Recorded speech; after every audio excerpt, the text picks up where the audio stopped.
একদম এটা যদি কন্টিনিউ হয়, I appeal to home minister to have president rule in Bengal. আর তা যদি নাও হয় তাহলে এইটুকু রিকোয়েস্ট রাখতে রেখেছি যে ইলেকশনটা যেন মিলিটারি রুলের আন্ডারে হয়, তাহলে ফেয়ার ইলেকশন হবে। আর আমরা ফেয়ার ইলেকশন চাই, আমরা দাঙ্গা চাই না, মারামারি চাই না, কিচ্ছু চাই না। We are opposing, we oppose it, but আমাদের ভোট করতেই দেওয়া হয় না। সেই জায়গাটায় খালি আমরা বলেছি কি আমাদের একটুখানি 2 মাস অ্যাটলিস্ট। একটু জোরে বলুন। শিল্পের ব্যাপার ভাই, এখনো বুঝতে পারছি না এই যে বাঙালি ফ্যামিলিগুলোকে এইভাবে অত্যাচার করা হলো, কেন করা হলো এখনও বুঝতে পারছি না। কেননা এদের ওয়াকফ বিলের সাথে এদের কী নেওয়া দেওয়ার আছে? এখন তারা রাস্তায় মানে ত্রাণ শিবিরে খিচুড়ি খাচ্ছে, যেটা খুবই দুঃখের। কেননা ওদের হয়তো ছোটো কুটি ছিল, কিন্তু তাদের জন্য ওটা মহল ছিল। কিন্তু আজ তারা সেখান থেকে নিয়ে ত্রাণ কুটিরে সবাই খিচুড়ি খাচ্ছে। Very very sad situation, very very bad. Rape ছাড়া অফার করলাম তো, সন্তান করলাম, কাবুলিওয়ালা করলাম, মিস্টার অ্যান্ড মিসেস শ্রীমতী করছি।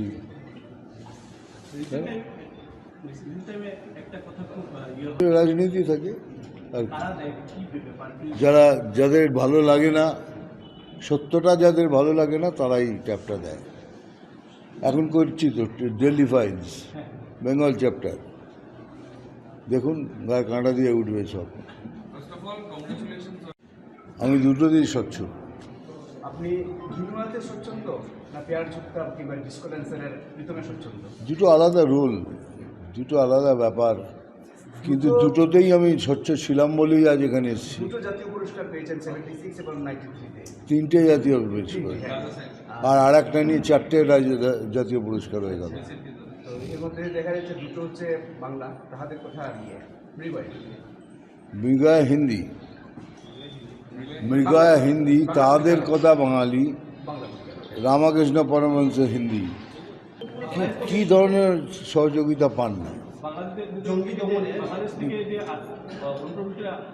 এটা বলে, এটা করেন না। যেমন বলেন কে এর জন্য দায়ী বিএসএফ, উনি তো সবসময় বলেন এর জন্য দায়ী বিএসএফ।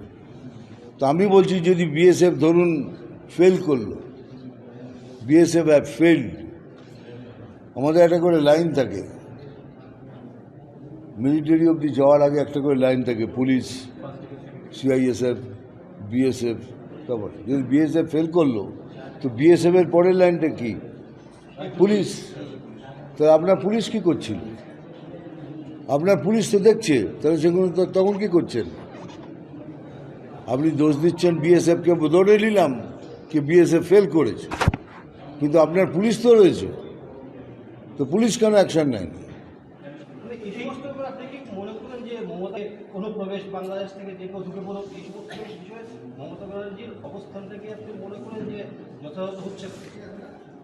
সেটা আমাকে বলা উচিত, আপনাকে, আপনারা তো সব জানেন, বুঝছেন।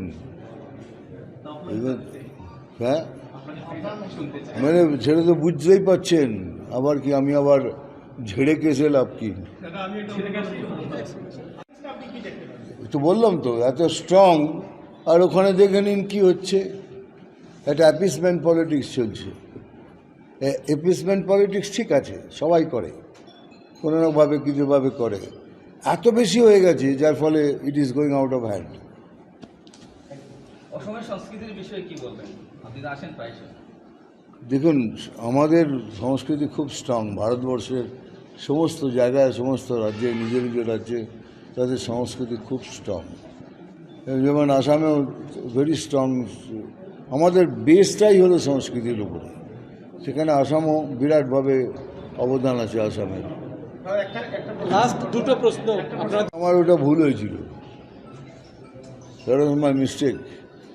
কারণ সেই সময় তৃণমূল পার্টি অন্য পার্টি ছিল, সেই সময় মমতা ব্যানার্জি অন্য মমতা ব্যানার্জি ছিল, একটা ফাইটার, একটা লোকের ভালো করার একটা ইচ্ছা, গরিবদের পাশে গরিবদের ইচ্ছা, সেটা ছিল। আর আজকের মমতা ব্যানার্জি পাওয়ার হাংরি হয়ে গেছে, যে কোনোভাবে পাওয়ার চাইব না।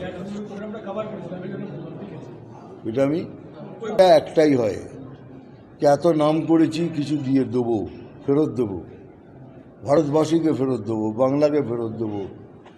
এই এত নাম কিসের জন্য তাহলে? কেন ভগবান এত নাম দিয়েছে? সেই ইচ্ছেটা সবচেয়ে সময় থেকে গেছে। সেই জন্য এখানে যাচ্ছি, ওখানে যাচ্ছি, এবার বিজেপিতে যে মনে হচ্ছে কিছু করতে পারবো, সেই ইচ্ছে। আর যদি না পারি, হেরে গেলাম, থ্যাংক ইউ বলে দেবো। মানে এরপর আরো কিছু করতে পারে? আর কিছু না, মানে মানুষের জন্য কিছু করা। যা দেখছেন তার থেকে শিক্ষা নিন। সমগ্র ভারতবর্ষে যা হচ্ছে তার থেকে শিক্ষা নিন। যুব সমাজ হয়েছে, যুব সমাজ হলো মেরুদণ্ড, দেশের মেরুদণ্ড হলো তারা। তারা যেন শক্ত থাকে, রিলের হাড্ডি যেন শক্ত থাকে। ডিসাইড করেছিলাম যে আর মৃগার মতো বই করব না, যতক্ষণ না সুপারস্টার হবো ততক্ষণ করব না।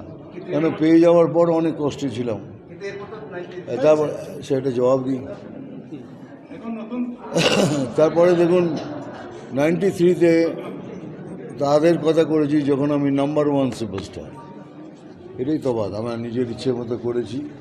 তারপর আবার ফিরে এসেছি, আবার করেছি রামকৃষ্ণ পরমহংস, তারপরে অনেক বই ওই ধরনের করেছি। বলুন।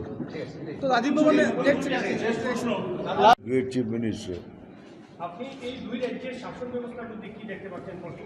একটা স্ট্রং চিফ মিনিস্টার যার পিছের হাড্ডিটা খুব শক্ত। বলুন। দিলীপ ঘোষের বাড়িতে শিলচরে এসে প্রাথমিক প্রতিক্রিয়া। শিলচরে এসে প্রাথমিক প্রতিক্রিয়া, মানে কেমন লাগছে? আগেও এসেছি, তবে খুব কম সময়ের জন্য, এটা একটু বেশি সময়। খাওয়াটা আজকে দারুণ ছিল। কি খেলেন? কি খাইনি সেটা বলুন। আমাদের কে করেছিলেন, এই যে এনার বাড়ি থেকে এনেছিলেন, মানে রিয়েলি এরকম খাবার খায়নি, এত সুন্দর খাবার। একটা ইলিশ মাছের ভাতা, তারপরে থোড়ের ভাতা, মানে শুধু ওইটা দিয়ে খাবার খেয়ে নিলাম। এখনো ডাল খাইনি, সব রেখে দিয়েছি, রাত্রিবেলা খাবো। শীতল না, ওটা খাইনি, তবে মুইঠা খেলাম, তারপর আপনাদের মাটন ভাজা খেলাম, মানে টেস্ট করলাম আর কি। কারণ এখন ননভেজ একটু কম খাই, সেই জন্য তবুও খেলাম, টেস্ট করলাম এনাকে। বাট অপূর্ব, রিয়েলি অপূর্ব, সত্যি ভালো লেগেছে। স্ট্রাগল স্যার, এই সুখদ দুঃখদ নেই। আমার কোনো জিনিসই আমি ওভারনাইট পাইনি। আমার প্রত্যেকটা দিন আমার স্ট্রাগলের দিন। সেই জন্য কোনোদিন আনন্দ করি না, খুলে আনন্দ করি না, ভয় পাই।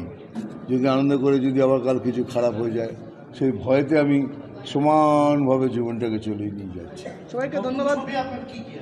হ্যাঁ, নতুন ছবি আসছে এখন, বাপ, তারপরে দিল্লি ফাইলস, আর মিস্টার অ্যান্ড মিসেস, जो बंगाली बॉयटा, बांग्ला बॉयटा। गर्मियों की छुट्टी होने वाली थी, मेरे पापा आने वाले थे, तो हम लोग सभी खुश थे। तो मैं एक बेड पे चढ़ के डांस कर रहा था, लेकिन वो पहले ही आ गए।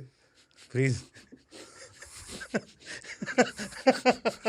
तो मैं उस समय तो कंटिन्यू नहीं कर सकता था, तो फ्रीज फ्रेम टाइप का हो गया। कसम पैदा कर